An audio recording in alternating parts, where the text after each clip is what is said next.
சரி இல்லை நான் வெளியில் போகிறேன் சம்பாதிக்கிறேன், நான் அவரை அட்ஜஸ்ட் பண்ணி போகிறேன், நான் சம்பாதிக்கிற காசில் நான் வாழுறேன், அப்புறம் எதுக்கு நான் அவரை அட்ஜஸ்ட் பண்ணி போகணும்?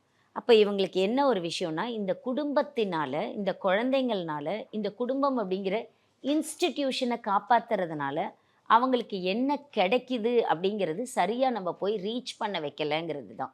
நான் இருக்கேன். இப்போ நீங்கள் நிறைய இளைஞர்களை கேளுங்க, இல்லை இளைஞர்களை பாருங்கள்.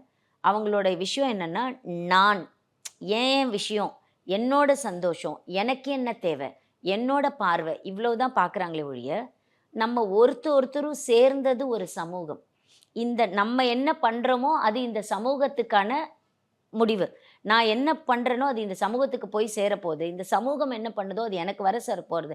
இந்த நம்ம எல்லாரும் சேர்ந்து தான் வாழுறோங்கிறல இந்த கான்செப்ட்லேருந்தே நம்ம வெளியில் வந்துட்டோம்.